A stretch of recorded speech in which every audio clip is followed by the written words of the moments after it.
বুদ্ধিমান মুমিন যদি হতে চাই তাহলে মৃত্যুকে বেশি বেশি স্মরণ করতে হবে। এই মানুষটা তো কিছুক্ষণ আগেই ছিল, কিন্তু সবই রয়েছে কি ভেতর থেকে অ্যাবসেন্টের কারণে, অনুপস্থিতির কারণে তার 3.5 হাত বডি পড়ে আছে, কিন্তু ব্যক্তির আর নড়াচড়া আর উপলব্ধি করা যাচ্ছে না। সিরিয়া তুরস্কের মানুষের উপরে মৃত্যু এসে হঠাৎ করে আমরা পালিয়ে বাঁচতে পারবো। রাত তখন 4:17। ওই সময় মানুষ ঘুমিয়ে থাকে।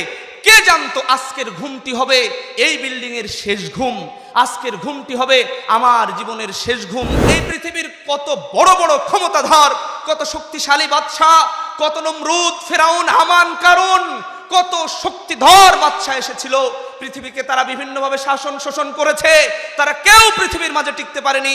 সুতরাং আমরা কি করে টিকবো এটা অনেক তুচ্ছ একটা ব্যাপার। যাকে জাহান্নাম থেকে মুক্তি দেওয়া হবে এবং জান্নাত দেওয়া হবে, ফাকাদ ফাজ, ওই ব্যক্তি হবে সফল কাম। আহলে হাদিস আন্দোলন বাংলাদেশ, আসুন পবিত্র কুরআন ও সহিহ হাদিসের আলোকে জীবন গড়ি। ইন্নাল হামদুলিল্লাহ ওয়াসসালাতু ওয়াসসালামু আলা রাসূলিল্লাহ ওয়া আলা আলিহি ওয়া আসহাবিহি আজমাইন ওয়া মান তাবিআহুম বিইহসানিন ইলা ইয়াউমিদ্দিন, আম্মা বা'দ। فأعوذ بالله من الشيطان الرجيم.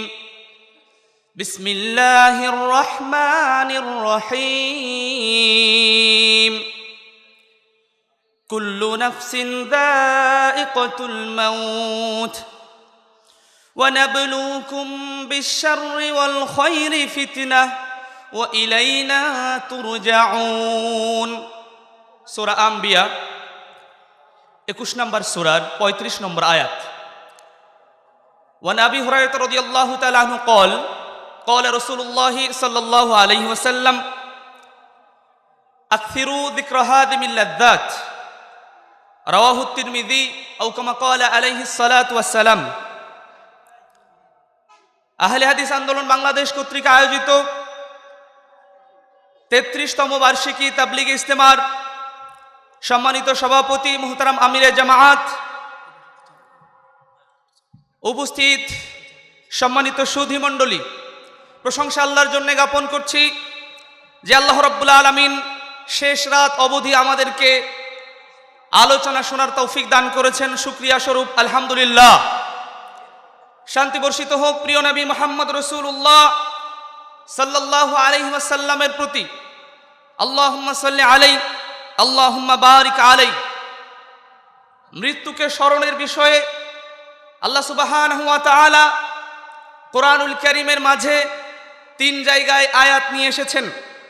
সূরা আম্বিয়া 35 নম্বর আয়াত, সূরা আলে ইমরান 185 নম্বর আয়াত, সূরা আনকাবুত 87 নম্বর আয়াত।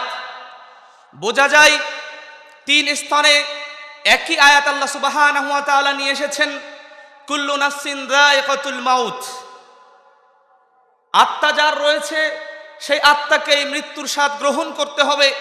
একই কথা আল্লাহ সুবহানাহু ওয়া তাআলা কুরআনুল কারীমের 3 স্থানে উল্লেখ করেছেন। মানুষের জীবনের হায়াতের একটি সীমা পরিসীমা রয়েছে। আল্লাহ সুবহানাহু ওয়া তাআলা মানব জীবনের একটি সফর সূচি লিপিবদ্ধ করেছেন। যদিও আলমে আরওয়াহ তথা রূহের জগতের স্বীকৃতি স্বরূপ আল্লাহ সুবহানাহু ওয়া তাআলার সিরিয়াল অনুযায়ী মায়ের গর্ভ দিয়ে 9 মাস 10 দিন বা তার কম বেশি অতিবাহিত করার পরে আল্লাহ সুবহানাহু ওয়া তাআলা দারুদ দুনিয়া তথা দুনিয়াতে আমাদেরকে আনয়নের ব্যবস্থা করেন। ফালিল্লাহিল হামদ। 120 দিন মায়ের গর্ভে ওই বিভিন্ন পরিক্রমা অতিবাহিত হওয়ার পর আল্লাহ সুবহানাহু ওয়া তাআলা মায়ের গর্ভে ফেরেশতা প্রেরণ করেন। সাথে সাথে সেই ফেরেশতা আল্লাহ রাব্বুল আলামিনের কাছ থেকে বিভিন্ন বিষয়ের অনুমতি প্রার্থনা করেন। আল্লাহ রাব্বুল আলামিন যখন অনুমতি প্রদান করেন তখন সেই আদম সন্তানকে রূহ দেওয়া হয়। রূহ দেওয়ার সাথে সাথে কয়েকটি বিষয় ফেরেশতা লিপিবদ্ধ করেন। তার একটি বিষয় সেটা হচ্ছে আজাল তথা সে কতদিন বাঁচবে। দ্বিতীয় বিষয় আমল, সে দুনিয়াতে কি আমল করবে।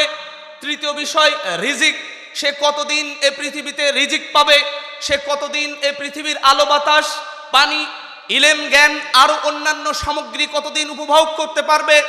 সাথে সাথে শাকিউন আম সাঈদ, সে কি হতভাগ্য হবে নাকি সৌভাগ্যবান হবে, এই বিষয়গুলো ফেরেশতারা আল্লাহ রাব্বুল আলামিনের পক্ষ থেকে লিপিবদ্ধ করে দেন। যদিও এই ছোট্ট হায়াতের জিন্দেগিতে আমাদের আশা থাকে অনেক। আল্লাহর নবী মুহাম্মদ রাসূলুল্লাহ সাল্লাল্লাহু আলাইহি ওয়াসাল্লাম, ইবনু মাজাহ এবং তিরমিজির মধ্যে একটি হাদিস এসেছে, তিনি বলছেন, আল্লাহর নবী মুহাম্মদ রাসূলুল্লাহ সাল্লাল্লাহু আলাইহি ওয়াসাল্লাম বলেছেন, আমারু উম্মতি মা বাইনা 60 ইলা 70, আরে আমার উম্মতের গড় আয়ু হবে 60 থেকে 70 বছর। আমার উম্মতের গড় আয়ু হবে 60 থেকে 70 বছর। ও আকাল্লুহুম মাইয়াজুদ যালিক, এবং আও কামা ক্বালা আলাইহিস সালাতু ওয়াস সালাম, এবং অল্প মানুষ থাকবে যারা এটাকে অতিক্রম করবে। আসলেও বাস্তবতা তাই। বর্তমান সমসাময়িক বিষয় যেটা আমাদের মৃত্যু দোরগোড়ায় বা আমাদের কড়া নাড়ে এমনভাবে আমরা যেন মনে হচ্ছে হঠাৎ এই মানুষটা কিছুক্ষণ আগে ছিল, এই মানুষটা তো কিছুক্ষণ আগেই ছিল, কিন্তু সবই রয়েছে কি ভেতর থেকে অ্যাবসেন্টের কারণে, অনুপস্থিতির কারণে তার 3.5 হাত বডি পড়ে আছে, কিন্তু ব্যক্তির আর নড়াচড়া আর উপলব্ধি করা যাচ্ছে না। আল্লাহ রাব্বুল আলামিন কার কোন আজাল কোন সময় কতটুকু সীমা পরিসীমা দিয়েছেন তিনি আল্লাহ সুবহানাহু ওয়া তাআলা তিনি ভালো জানেন। যেমনি ভাবে দুনিয়ার জীবন থেকে যদি আমরা উদাহরণ উপস্থাপন করি, আমরা যে সমস্ত মেডিসিন বা ঔষধগুলো আমাদের রোগের জন্য সেবন করি তার দিকে যদি লক্ষ্য করি, নিঃসন্দেহে সেই সমস্ত মেডিসিনগুলো যখন কারখানাতে তৈরি হয়, প্রত্যেকটা মেডিসিনের গায়ে তার ভ্যালিডিটি থাকে, ডেট থাকে, এটা কতদিন পর্যন্ত এর মেয়াদকাল কত, এরপরে যদি কেউ সেবন করে তাহলে সেটা ক্রিয়ার বিপরীত বিক্রিয়া শুরু হয়ে যায়, যেটা বাজেয়াপ্ত করতে আমরা বাধ্য হই। আল্লাহ রাব্বুল আলামিন ঠিক অনুরূপভাবে আদম সন্তান সৃষ্টি এবং তার একটা আজাল, আল্লাহ নবী রাসূলুল্লাহ সাল্লাল্লাহু আলাইহি ওয়াসাল্লাম 60 থেকে 70 বছরের একটা সীমা পরিসীমা দিয়েছেন, গড় আয়ু।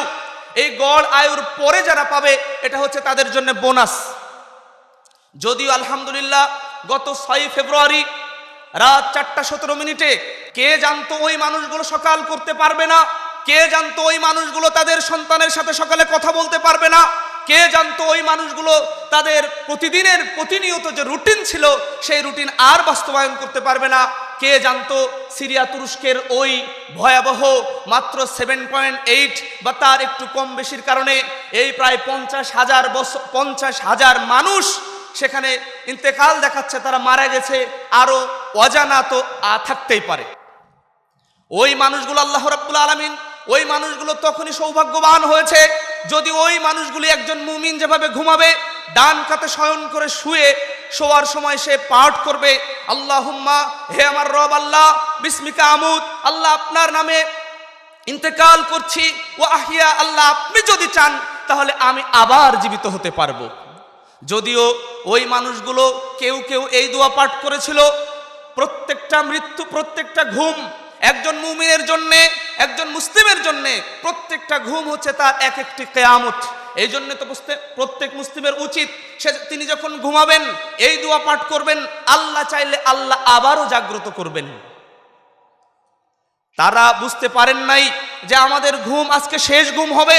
পক্ষান্তরে যাদের এই দোয়া ভাগ্যে জোটে নাই, পক্ষান্তরে যাদের এই দোয়া ভাগ্যে জোটে নাই এবং সাথে সাথে তাদের এরকম ধারণা ছিল আমরা আরো কিছুদিন বাঁচবো, আমরা আরো কিছুদিন বাঁচবো, আমরা আরো কিছুদিন বাঁচবো, কিন্তু বাঁচার সুযোগ তাদের হয়নি।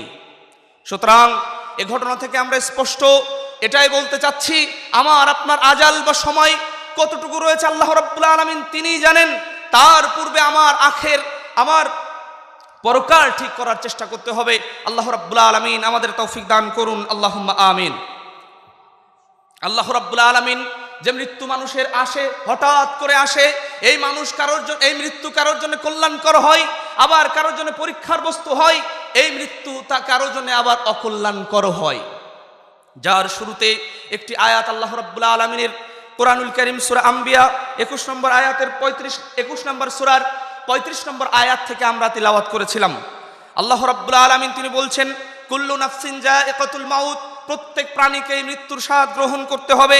ওয়ানাবলুকুম বিশ-শাররি ওয়াল খায়র ফিতনা, আমরা তোমাদেরকে অবশ্যই যেটা দ্বারা পরীক্ষা করব, কল্যাণ দ্বারা পরীক্ষা করব। বিশ-শাররি ওয়াল খায়র, অকল্যাণ দ্বারা পরীক্ষা করব এবং কল্যাণ দ্বারাও পরীক্ষা করব। যদিও কল্যাণের রাজাধিরাজ, কল্যাণের মালিক আল্লাহ রাব্বুল আলামিন, অকল্যাণের মালিকও তিনি, কল্যাণও তিনি দিতে পারেন, অকল্যাণও তিনি দিতে পারেন।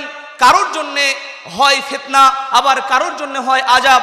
আল্লাহ রাব্বুল আলামিন এই আযাব আবার মাঝে মধ্যে আমাদেরকে এজন্যই দেন, আমরা যেন আমাদের হুশকে জাগাতে পারি, আমাদের চেতনাকে ফেরাতে পারি।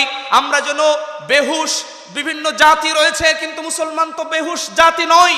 মুসলমান জাতির একটি হুশ রয়েছে, তার পরকাল রয়েছে, তার আখিরাত রয়েছে, তার ইসলাম রয়েছে, তার দিন রয়েছে। অন্য মানুষ যেভাবে দিনাতিপাত করে, অন্য মানুষ যেভাবে পৃথিবীতে বসবাস করে, অন্য মানুষের নাও থাকতে পারে পরকাল, কিন্তু মুসলমানের কবর রয়েছে, মিজান রয়েছে, সিরাত রয়েছে, তার জান্নাত এবং জাহান্নাম রয়েছে। আল্লাহ রাব্বুল আলামিন এই সমস্ত আযাব, গজব, ভূমিকম্প এগুলো দেন এজন্যই যে মানুষ যাতে ফিরে আসে। সূরা সাজদা 21 নম্বর আয়াত, আল্লাহ রাব্বুল আলামিন ওই কথাই বলছেন, ওয়ালানুযীকান্নাহুম মিনাল আযাবিল আদনা দুনাল আযাবিল আকবার লাআল্লাহুম ইয়ারজিউন। আল্লাহ সুবহানাহু ওয়া তাআলা বলছেন, ওয়ালানুযীকান্নাহুম মিনাল আযাবিল আদনা দুনাল আযাবিল আকবার, আমরা তাদেরকে অবশ্যই আচ্ছাদন করাবো, চাকাবো বড় আযাব থেকে ছোট আযাব। লাআল্লাহুম ইয়ারজিউন, যাতে তারা ফিরে আসে। আমি আপনি ভুলে গেলাম নাকি যে বাংলাদেশের অনেক মাঠ রয়েছে, অনেক ফাঁকা জায়গা রয়েছে, সিরিয়া তুরস্কের মানুষের উপরে মৃত্যু এসে হঠাৎ করে আমরা পালিয়ে বাঁচতে পারবো। রাত তখন 4:17, ওই সময় মানুষ ঘুমিয়ে থাকে। কে জানতো আজকের ঘুমটি হবে এই বিল্ডিং এর শেষ ঘুম, আজকের ঘুমটি হবে আমার জীবনের শেষ ঘুম। কার পরিসমাপ্তি কিভাবে ঘটেছে আমরা সেগুলো ফেসবুক বা আরো বিভিন্ন মিডিয়ার মাধ্যমে আমরা সেগুলো উপলব্ধি করতে পারছি। আলহামদুলিল্লাহ, আল্লাহ রাব্বুল আলামিন যে উদ্দেশ্যে এই মৃত্যুকে সৃষ্টি করেছেন আমরা সবাই জানি। মৃত্যু, জীবন এবং মৃত্যু এর সৃষ্টির উদ্দেশ্য কি? এর মধ্যে আল্লাহ রাব্বুল আলামিন বেছে নেবেন আমাদের কার আমলটা কল্যাণকর, কার আমলটা ভালো। আল্লাহ রাব্বুল আলামিন সেই ভালো আমলের দিকে আমাদেরকে ধাবিত হওয়ার তৌফিক দান করুন, আল্লাহুম্মা আমিন। পৃথিবীতে আমি বড় বুদ্ধিমান, আমি মানুষকে যখন ঠকাতে পেরেছি, আমি মানুষের সম্পদ কম দিয়েছি, আমি মানুষের সম্পদ আহরণ করেছি, আমি মানুষকে পিটিয়েছি, আমার হাত দ্বারা, আমার ক্ষমতা দ্বারা মানুষকে আঘাত করেছি। যদিও এই শ্রেণীর মানুষেরা পৃথিবীতে মনে করে আমি বড় বুদ্ধিমান, যদিও এই শ্রেণীর বোকা শ্রেণীর মানুষেরা মনে করে আমি বড় বুদ্ধিমান, কিন্তু আল্লাহর নবী মুহাম্মদ রাসূলুল্লাহ সাল্লাল্লাহু আলাইহি ওয়াসাল্লামের ভাষায় তারা বুদ্ধিমান না, তারা মূলত সহিহ মুসলিমের হাদিসের মতো মুফলেস তথা নিঃস্ব। সাহাবাদেরকে প্রশ্ন করলেন, হে আল্লাহর নবী মুহাম্মদ রাসূলুল্লাহ সাল্লাল্লাহু আলাইহি ওয়াসাল্লাম, রাসূল সাল্লাল্লাহু আলাইহি ওয়াসাল্লাম প্রশ্ন করলেন সাহাবাদেরকে, হে আমার সাহাবারা, আতাদরুনা মাল মুফলিস, মানিল মুফলিস, নিঃস্ব ব্যক্তি কে তোমরা কি জানো নাকি? সাহাবারা বললেন, হে আল্লাহর নবী মুহাম্মদ রাসূলুল্লাহ সাল্লাল্লাহু আলাইহি ওয়াসাল্লাম, মাল্লা দিরহাম লাহু ওয়ালা মাতা, আমাদের মধ্যে যার টাকা পয়সা নেই, ভোগ্য সামগ্রী নেই, সেই তো নিঃস্ব। রাসূল সাল্লাল্লাহু আলাইহি ওয়াসাল্লাম বললেন না, হাদিস দীর্ঘ হাদিস, অনেক সিয়াম সালাত অনেক কিছু নিয়ে ব্যক্তি উঠবে, কিন্তু অনেক শাতামা হাযা ওয়া আকালা মাল হাযা ওয়া সাফাকা দাম হাযা, ওই ব্যক্তি রক্তপাত করেছে, অন্যের সম্পদ চুরি করেছে, অন্যকে মেরেছে, এ তার সওয়াব দিতে দিতে নিঃস্ব হয়ে যাবে। এখন অন্যের গুনাহগুলো ব্যক্তির উপরে পড়বে, এই তো কিয়ামতের দিন সবচেয়ে নিঃস্ব ব্যক্তি হবে। সাহাবাদেরকে রাসূলুল্লাহ সাল্লাল্লাহু আলাইহি ওয়াসাল্লাম বুঝিয়ে দিলেন আসলে প্রকৃত নিঃস্ব কারা। সম্মানিত বন্ধুগণ, আল্লাহ নবী মুহাম্মদ রাসূলুল্লাহ সাল্লাল্লাহু আলাইহি ওয়াসাল্লামের সাহাবী আব্দুল্লাহ ইবনে উমর রাদিয়াল্লাহু তাআলা আনহু থেকে বর্ণিত হাদিস, হাদিসটি ইবনে মাজাহর মধ্যে এসেছে 4259 নম্বর হাদিস। একজন আনসারী সাহাবী রাসূলের দরবারে আসলেন, রাসূলের কাছে আসলেন, এসে জিজ্ঞাসা করলেন, হে আল্লাহর নবী মুহাম্মদ রাসূলুল্লাহ সাল্লাল্লাহু আলাইহি ওয়াসাল্লাম, আইয়ুল মুমিনিনা আফদাল, মুমিনদের মধ্যে সর্বোত্তম মুমিন কে? আল্লাহর নবী মুহাম্মদ রাসূলুল্লাহ সাল্লাল্লাহু আলাইহি ওয়াসাল্লাম তিনি বললেন যে আহসানুহুম খুলুকা, তোমাদের মধ্যে যার চরিত্র সর্বোত্তম সেই হচ্ছে বুদ্ধিমান, সেই হচ্ছে সর্বোত্তম মুমিন। সাহাবী প্রশ্ন করলেন, সর্বোত্তম মুমিন কে? যার চরিত্র ভালো সেই তো সর্বোত্তম মুমিন। এটি ছিল রাসূলুল্লাহ সাল্লাল্লাহু আলাইহি ওয়াসাল্লাম প্রথম প্রশ্নের প্রথম উত্তর। আনসারী সাহাবী দ্বিতীয় প্রশ্ন করলেন, হে আল্লাহর নবী মুহাম্মদ রাসূলুল্লাহ সাল্লাল্লাহু আলাইহি ওয়াসাল্লাম, মানিল আকিয়াসু মিনাল মুমিনিন আও কামা ক্বালা আলাইহিস সালাতু ওয়াস সালাম, মুমিনদের মধ্যে সর্বোত্তম সবচেয়ে বিচক্ষণ বুদ্ধিমান মুমিন কে? আল্লাহর নবী মুহাম্মদ রাসূলুল্লাহ সাল্লাল্লাহু আলাইহি ওয়াসাল্লাম বললেন না যে বুদ্ধি দিয়ে মানুষকে ঠকাতে পারে, যে বুদ্ধি দিয়ে মানুষকে হারাতে পারে, যে তার বাহু দিয়ে হারাতে পারে, এই বুদ্ধিমান মানুষ বুদ্ধিমান মুমিন সে না। বুদ্ধিমান মুমিন সেই আকসারুহুম লিল মাউতি যিকরা, যে মৃত্যুকে বেশি স্মরণ করে সেই হচ্ছে বুদ্ধিমান মুমিন। রাসূলের ভাষায় স্পষ্ট আমরা বুঝতে পারছি, বুদ্ধিমান মুমিন যদি হতে চাই তাহলে মৃত্যুকে বেশি বেশি স্মরণ করতে হবে।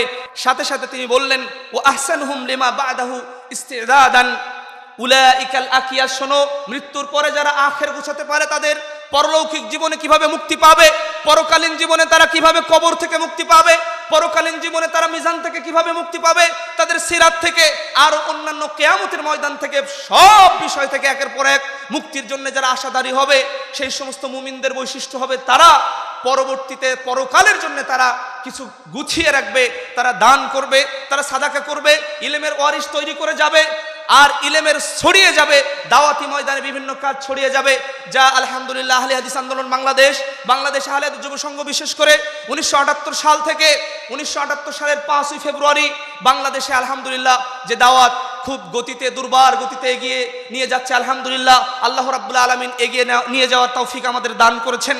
আল্লাহর কাছে আরো তৌফিক কামনা করছি। আল্লাহ আহলে হাদিস আন্দোলন বাংলাদেশ আহলে হাদিস যুব সংঘ যে দাওয়াত নিয়ে মানুষের মাঝে এগিয়ে যাচ্ছে, আমাদেরকে কবুল করে নিন, আল্লাহুম্মা আমিন।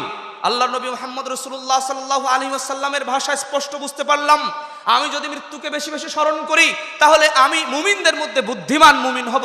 বুদ্ধিমান মুমিন হওয়ার তৌফিক আল্লাহ আমাদের দান করুন, আল্লাহুম্মা আমিন।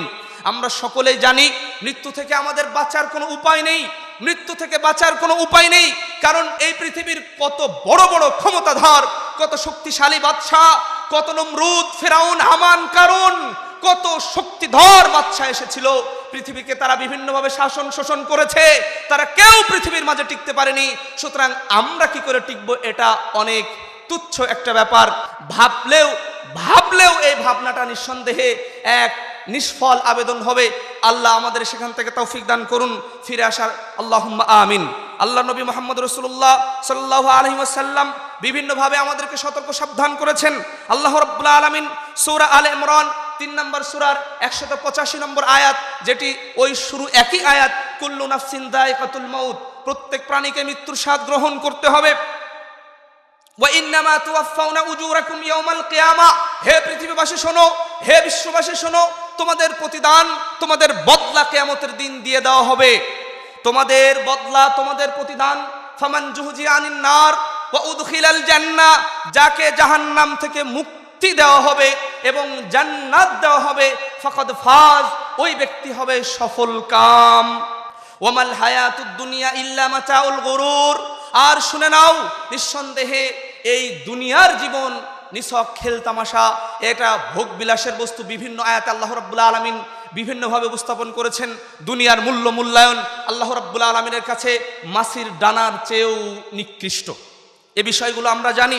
আল্লাহ রাব্বুল আলামিন এই ক্ষেত্রে উল্লেখ্য যে মৃত্যুকে সবাই বিশ্বাস করলেও এই পৃথিবীতে আখিরাত বা পরকাল সম্পর্কে দুই ধরনের মানুষ পাওয়া যায়। একটা হচ্ছে আস্তিক এবং নাস্তিক। আস্তিক এবং নাস্তিকের প্রেক্ষাপট যদি বলতে চাই, তারা মৃত্যুকে বিশ্বাস করলেও পরকালকে বিশ্বাস করে না। তারা ওই সূরা কফের আয়াতের অবতারণা করে, যা কুরআনুল কারীমের 50 নম্বর সূরার 3 নম্বর আয়াতের মধ্যে আল্লাহ রাব্বুল আলামিন তিনি বলেছেন, আইযা মিতনা ওয়া কুন্না তুরাবা যালিকা রাজউম বাঈদ। এটা কাফিরদের উক্তি, তাদের ধারণা এই, আমরা মারা যাব, মাটি হব, আবার কেন আমাদেরকে আবার উত্থিত করবেন, এটা তো অনেক দূরতম বিষয়। নাউযুবিল্লাহি মিন যালিক, আল্লাহ রাব্বুল আলামিন আবার উত্থিত করবেন, এটা স্পষ্ট বিষয়। এই আকীদা কারা পোষণ করেছে? এই আকীদা তো অ্যারিস্টটলের আকীদা, এই আকীদা তো প্লেটোর আকীদা, এই আকীদা তো হিন্দু ভাইদের জন্মান্তরবাদের আকীদা। তাদের ধারণা হচ্ছে এই মানুষ যখন অপরাধ করে মারা যাবে ওকে আবার পশুরূপে সৃষ্টি করা হবে, পশুরূপে সৃষ্টি করা হলে ওই পশু মানুষের দ্বারা নির্যাতিত হবে, তার শাস্তি পৃথিবী থেকে হয়ে যাবে, তারপর তাকে মাটি করে দেওয়া হবে। নাউযুবিল্লাহি মিন যালিক। উল্লেখ্য যে কেন সে এই আকীদাকে পোষণ করলো, কেন বিধর্মী দার্শনিক প্লেটো, অ্যারিস্টটল এই সমস্ত দার্শনিকদের দর্শনকে তারা গ্রহণ করেছে। দর্শনকে তো গ্রহণ করবেই করবে, কারণ সে যে ইসলামিক কোন দর্শনের ছায়াতলে সে কখনো আসেনি। হে নাস্তিক ভাই, যিনি আল্লাহকে বিশ্বাস করেন না, হে নাস্তিক ভাই, আল্লাহকে বিশ্বাস করলেও, মৃত্যুকে বিশ্বাস করলেও যারা পরকালকে বিশ্বাস করেন না, বিদ্যুৎকে আপনি ঠিকই বিশ্বাস করেন। বিদ্যুতের নেগেটিভ পজিটিভ রয়েছে, এক জায়গায় করে দিয়ে আপনাকে যদি ওই বিদ্যুতের সুইচ দেওয়া হয় আপনি বলবেন না না না না না, বিদ্যুৎকে দেখা যায় না। হ্যাঁ, বিদ্যুৎকে দেখা যায় না, কিন্তু বিদ্যুতের শর্ট আছে, বিদ্যুৎ স্পৃষ্ট হয়ে অনেক মানুষ মারাও যায়। ওই অদৃশ্য যদি দৃশ্যমান হয় আপনার কাছে, এই পৃথিবীর নিয়ন্ত্রণকারী, এই পৃথিবীর রাজাধিরাজ, আপনার আমার সৃষ্টিকর্তা, তিনি নিঃসন্দেহে সবই করতে পারেন। তার ইচ্ছা হচ্ছে এমন, ইদা আরাদা বিশাই ইয়াকুলু লাহু কুন, যখন তিনি কোনো কিছু করতে চান তিনি শুধু বলেন কুন, হও, ফায়াকুন, তখন হয়ে যায়। সুতরাং আল্লাহ রাব্বুল আলামিন মৃত্যু দিয়েছেন, এই মৃত্যুর মাধ্যমে আল্লাহ রাব্বুল আলামিন আমাদেরকে পরীক্ষা করবেন কার কল্যাণকর আমল রয়েছে, কার আমল বদলা হিসাবে ওই জাহান্নাম থেকে বাঁচাবে, কার আমল তাকে জান্নাতে দিবে, এদিকেই আমাদেরকে ধাবিত হতে হবে। আল্লাহ আমাদের তৌফিক দান করুন, আল্লাহুম্মা আমিন। আপনি কেন মৃত্যুকে বিশ্বাস করছেন আবার পরকালকে বিশ্বাস করছেন না? এই পৃথিবীর হাজারো কোটি বিজ্ঞানী, এই পৃথিবীর শুরু থেকে নিয়ে কিয়ামত পর্যন্ত এই পৃথিবীর কোনো বিজ্ঞানী বলতে পারবে না মানুষের রূহ, যেটা মানুষ নড়াচড়া করে, মানুষ হাত পা মেলে, তার সার্বিকভাবে সে চলাচল করে, চলাফেরা করে একজন মানুষ, কিন্তু তার চলাচল সবই বন্ধ হয়ে যায়, শুধুমাত্র রূহ তার মধ্য থেকে চলে যায়। রূহ কোথায় থাকে? পৃথিবীর কোনো বিজ্ঞানীর ক্ষমতা নেই, পৃথিবীর কোনো বিজ্ঞানীর ক্ষমতা নেই, সবই রয়েছে, তাকে ধরা যায় না, তাকে ছোঁয়া যায় না, তাকে দেখা যায় না, কোনো মাধ্যমে তাকে নির্ণয় করা যায় না। এই রূহের অবস্থান যিনি করাতে পেরেছেন, আল্লাহ রাব্বুল আলামিন আদেশ দিচ্ছেন রূহ চলে যাচ্ছে। সূরা বনী ইসরাঈল 17 নম্বর সূরা 85 নম্বর আয়াত। ইহুদি খ্রিস্টানদের তৎকালীন সময় মুশরিকদের একটা দল তাদের পণ্ডিতদের কাছ থেকে মুহাম্মদ রাসূলুল্লাহ সাল্লাল্লাহু আলাইহি ওয়াসাল্লামকে ঠকিয়ে দিবেন, তাই বলছে তারা মুহাম্মদকে আজকে কিছু প্রশ্ন করব। কোন প্রশ্নগুলো করলে ভালো হয় বলো তো? তারা বলছে মুহাম্মদকে জিজ্ঞাসা করো রূহ সম্পর্কে। আল্লাহ রাব্বুল আলামিন কোরআনুল কারীমে সূরা ইসরার এই আয়াত নাজিল করলেন, 85 নম্বর আয়াত। ইয়াসআলুনাকা আনির রূহ কুলির রূহু মিন আমরি রাব্বি ওয়ামা উতিতুম মিনাল ইলমি ইল্লা কলিলা। আল্লাহ রাব্বুল আলামিন এই আয়াত নাজিল করলেন, হে নবী, তারা অচিরে আপনার কাছে রূহ সম্পর্কে জিজ্ঞাসা করবে। ইয়াসআলুনাকা আনির রূহ কুলির রূহু মিন আমরি রাব্বি, আপনি বলে দিন রূহ তো রবের আদেশ মাত্র। ওমা উতিতুম মিনাল ইলমি ইল্লা কলিলা, হে মানুষ, হে মানব সমাজ, রূহ সম্পর্কে তোমাদের যে জ্ঞান দেওয়া হয়েছে সেটা তো অল্প।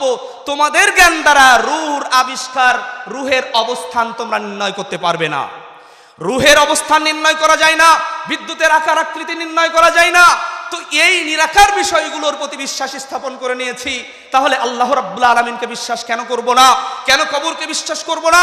কেন জান্নাতকে বিশ্বাস করব না? জাহান্নামকে বিশ্বাস করব না? বোঝা যায় শয়তান আচ্ছা মতো পেয়ে বসেছে আপনার জন্য। আমি মুসলিম ভাই হিসাবে আমরা আমাদের জন্য আগে হেদায়েত কামনা করছি এবং আপনার জন্য হেদায়েত কামনা করছি। আপনি ওই নাস্তিকতাবাদের সিলেবাস এবং সার্বিক বিষয় থেকে আপনি ফিরে আসুন। এই ফিরে যদি না আসেন, আল্লাহ রাব্বুল আলামিন এর কাছে যে হিসাব রয়েছে, এই হিসাব, এই ফয়সালায় আপনার যে পরকাল হবে, নিঃসন্দেহে সেই পরকাল ভালো কিছু বয়ে আনবে না।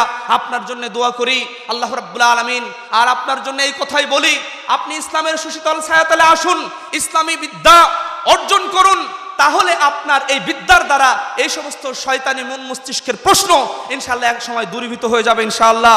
আল্লাহ আমাদের সার্বিকভাবে এখান থেকে মুক্ত থাকার তৌফিক দান করুন, আল্লাহুম্মা আমিন। আল্লাহ নবী মুহাম্মদ রাসূলুল্লাহ সাল্লাল্লাহু আলাইহি ওয়াসাল্লাম বিভিন্নভাবে আমরা জানি আমাদের যে আজাল বা সময়, এটা কার কখন আসবে এটা তো আমরা কেউ জানি না ভাই, কেউ জানি না, কেউ জানি না। আল্লাহ নবী মুহাম্মদ রাসূলুল্লাহ সাল্লাল্লাহু আলাইহি ওয়াসাল্লাম সূরা লুকমান 31 নম্বর সূরা 34 নম্বর আয়াত, আল্লাহ রাব্বুল আলামিন তিনি যে বর্ণনা দিয়েছেন, ইন্নাল্লাহা ইনদাহু ইলমুস সাআহ ওয়া ইউনাজ্জিলুল গায়থ ওয়া ইয়ালামু মা ফিল আরহাম ওয়া মা তাদরি নাফসুম মাযা তাকসিবু গাদা। এইভাবে আয়াত আল্লাহ রাব্বুল আলামিন যেটা নাজিল করেছেন সূরা লুকমান 31 নম্বর সূরার 34 নম্বর আয়াত, ইন্নাল্লাহা ইনদাহু ইলমুস সাআ। এই আয়াতের ব্যাখ্যা রাসূলুল্লাহ সাল্লাল্লাহু আলাইহি ওয়াসাল্লাম সহিহুল বুখারীর মধ্যে করেছেন, মাফাতিহুল গায়বি খামসা লা ইয়ালামুহা ইল্লাল্লাহ। গায়েব বা অদৃশ্যের বিষয়, অদৃশ্যের চাবিকাঠি আল্লাহর কাছে। পাঁচটি বিষয়ের জ্ঞান আল্লাহ রাব্বুল আলামিন ছাড়া আর কেউ রাখে না। তার একটা হচ্ছে ইন্নাল্লাহা ইনদাহু ইলমুস সাআ, নিশ্চয় আল্লাহ রাব্বুল আলামিনের কাছে কিয়ামতের জ্ঞান রয়েছে। ওয়া ইউনাজ্জিলুল গায়স, আর কখন তিনি বৃষ্টি বর্ষণ করবেন তিনিই ভালো জানেন। মনে হচ্ছে মেঘ বিশাল কালো হয়েছে, কালো আকার ধারণ করেছে, উত্তর বা দক্ষিণের বায়ু বাতাস হঠাৎ করে সেই মেঘকে উড়িয়ে নিয়ে গেছে। আর একদিকে যে বৃষ্টি হচ্ছে এটা আল্লাহ রাব্বুল আলামিন ছাড়া আর কেউ জানেন না। মায়ের গর্ভাশয়ে কি রয়েছে আল্লাহ রাব্বুল আলামিন ছাড়া কি কেউ জানেন না। আগামীকাল ব্যক্তি কি উপার্জন করবে এটা আল্লাহ রাব্বুল আলামিন ছাড়া কেউ জানেন না। সাথে সাথে ব্যক্তি কোথায় ইন্তেকাল করবে এটা আল্লাহ রাব্বুল আলামিন ছাড়া আর কেউ জানেন না। সুতরাং এই আজাল, এই বয়স পুরানোর পূর্বেই আপনাকে আমাকে অবশ্যই আল্লাহ রাব্বুল আলামিনের বিধানের কাছে, নবী মুহাম্মদ রাসূলুল্লাহ সাল্লাল্লাহু আলাইহি ওয়াসাল্লামের বিধানের কাছে সারেন্ডার হতে হবে। সাথে সাথে সৎ আমলের দিকে এগিয়ে আসতে হবে।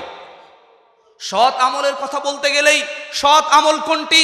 কারণ আলোর বিপরীত যেমন অন্ধকার, অন্ধকারের বিপরীত আলো, এইভাবে ঠিক অনুরূপভাবে সৎ আমলের কথা আল্লাহ রাব্বুল আলামিন কুরআনুল কারীমে বারবার বলেছেন, ওয়া আমিলুস সালিহাত ওয়া আমিলুস সালিহাত।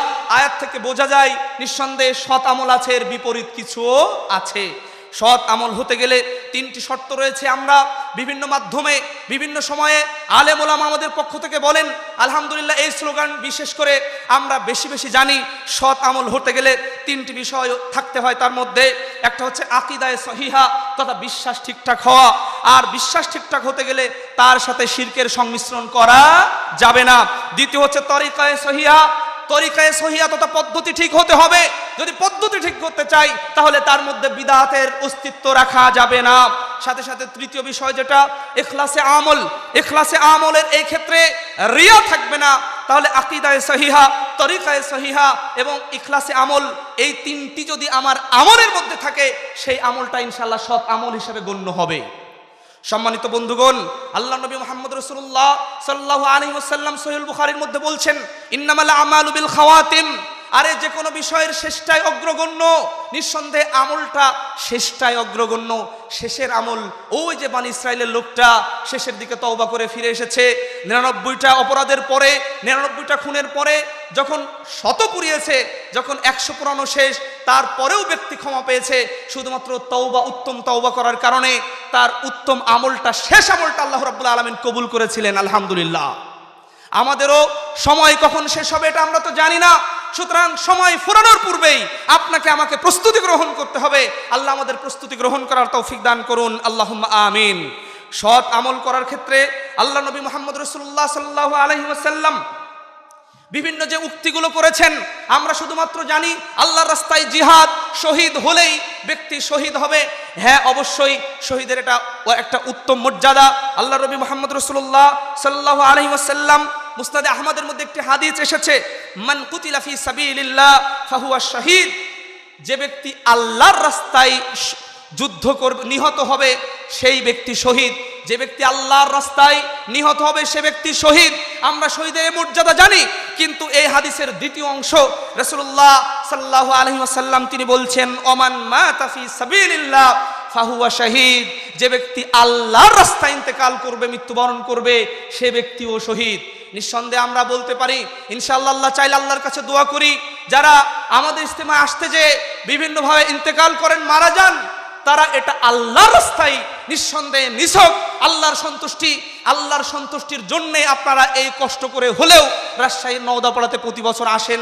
আপনাদের জন্য আল্লাহর কাছে দোয়া করছি, আল্লাহ আমরা যারা এই কষ্ট করি আমাদের উত্তম পারিতোষিক আপনার কাছে এই প্রতিদান চাই। আল্লাহ আমাদের উত্তম প্রতিদানে সেই পরকালে ভূষিত করুন, আল্লাহুম্মা আমিন। যারা এর বন্দোবস্ত করে যাচ্ছেন তাদের জন্য দোয়া করতে হবে। আপনি আপনার এই সুন্দর ব্যবস্থা নিঃসন্দেহে আপনি গ্রাম থেকে এসে করতে পারবেন না।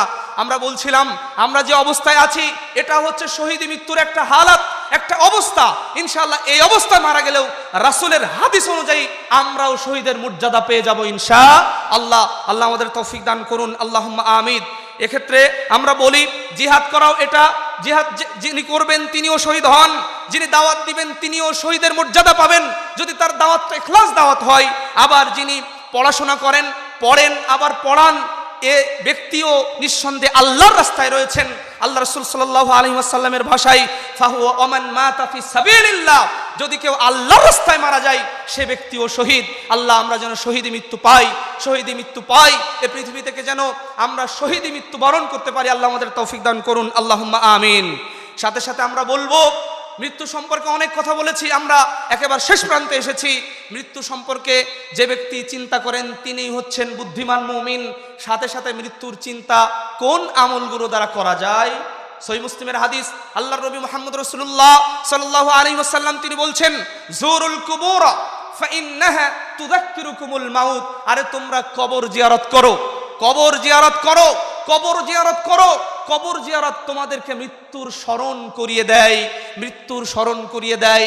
আমার দাদা শুয়ে আছে, পাশে দাদি শুয়ে আছে, আমার আত্মীয় স্বজন শুয়ে আছে, আমি এখন মারা যাব, আমি এখন মারা যাব। আমি এখন মারা গেলে ওই বাসতলায় অথবা ওই গাছতলায় অথবা দাদার পাশে অথবা দাদির পাশে অথবা ওই যে গোরস্থান ওইখানে আমার হয়তোবা শেষ ঠিকানা হতে পারে। এইগুলো রাসূলুল্লাহ সাল্লাল্লাহু আলাইহি ওয়াসাল্লাম স্মরণ করার কথা বলেছেন। আমরা যেন মাঝে মধ্যে কবর জিয়ারত করি, তাহলে মৃত্যু সম্পর্কে স্মরণ হবে। আল্লাহ আমাদের তৌফিক দান করুন, আল্লাহুম্মা আমিন। আমি আপনি এ ধারণা যেন কখনো না করি।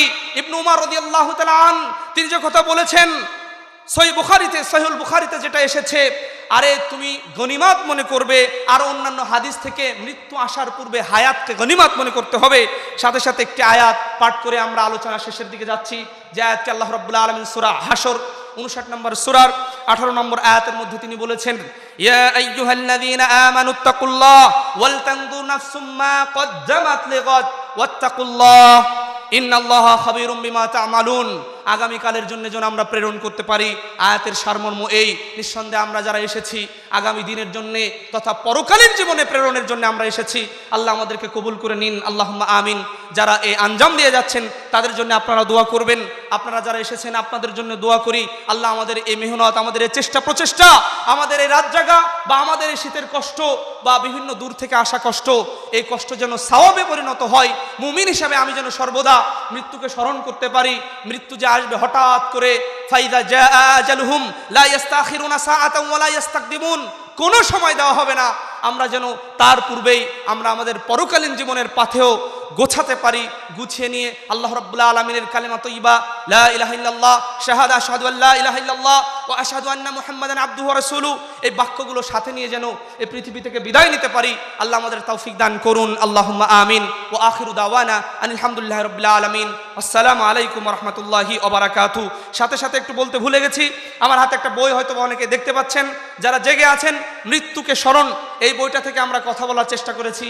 মৃত্যুকে স্মরণ, প্রফেসর ডক্টর মোহাম্মদ আসাদুল্লাহ গালিব মুহতারাম আমির জামাতের লেখা। এই বইটা আপনারা বাড়িতে রাখার চেষ্টা করবেন। আল্লাহ আমাদের সার্বিক চেষ্টা প্রচেষ্টা কবুল করে নিন, আল্লাহুম্মা আমিন। আসসালামু আলাইকুম ওয়া রাহমাতুল্লাহি ওয়া বারাকাতুহু।